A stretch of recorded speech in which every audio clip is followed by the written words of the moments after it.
राज ठाकरेंना इस्लामपूर न्यायालयाचा मोठा दिलासा मिळालाय। राज ठाकरेंची शिराळा आंदोलनाच्या खटल्यातून मुक्तता झाली आहे। खटल्यातून मुक्तता मिळाल्यानंतर मनसेच्या वतीने आनंद साजरा करण्यात आलाय। 2008 मध्ये शिराळा तालुक्यातील शेडगेवाडी या ठिकाणी रेल्वे भरती प्रकरणी मराठीच्या मुद्द्यावरून केलेल्या आंदोलनादरम्यान हिंसक प्रकार घडला होता। या प्रकरणी कोकरूड पोलीस ठाण्यामध्ये मनसेच्या जिल्हाध्यक्षांसह राज ठाकरेंच्या विरोधात देखील गुन्हा दाखल झाला होता। मात्र आता खटल्यातून मुक्तता मिळाल्यानंतर मनसेच्या वतीने आता आनंद व्यक्त केला जातोय। सन्माननीय न्यायालयांना आम्ही ही दाखवून दिली।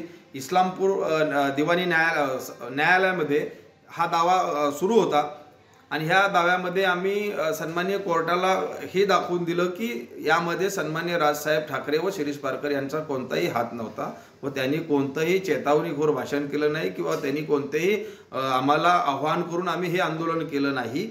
ही बाब कोर्टाच्या निदर्शनास आणून दिल्यानंतर काल सन्माननीय राजसाहेब ठाकरे व शिरीष पारकर यांना कोर्टाने ह्या केसमधून कायमस्वरूपी काढून टाकलेलं आहे, त्यांची निर्दोष मुक्तता केलेली आहे। लोकशाही मराठी ऐका, पहा, जागरूक रहा।